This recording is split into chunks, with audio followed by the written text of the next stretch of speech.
د کندوز په مرکز کې د لویو لارو کوڅو اساسي رغولو په دوام دا ځل د دغه ولایت د دورې سر ښارګوټي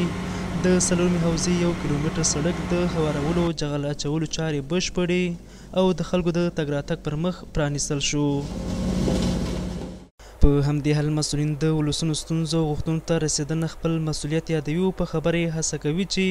په دې برخه کې خپلې هڅې لا نورې هم چټکې کړي.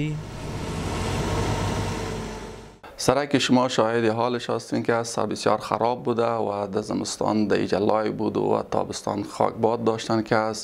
نظر به تقاضای مردم که چند بار برای ما پیشنهاد کردن که از این سرک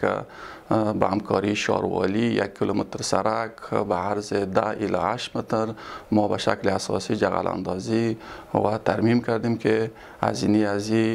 3 لک افغانی تقریبا شده. موږ مننه کوو او غوښتنه هم دا ده د کندوز ښار له نورو سوداګرو نه چې د ښار او د برخه د ښکلا په برخه کې همداراز د سړکونو د رغونې په برخه کې د کندوز ښاروالۍ لاسنیوی وکړي تر څو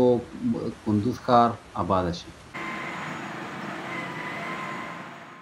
بل پلو د سیمې ځایي اوسېدونکي چې وړاندې د یاد سړک د خرابوالي له امله ډېرې ستونزو سره لاس او ګرېوان وو،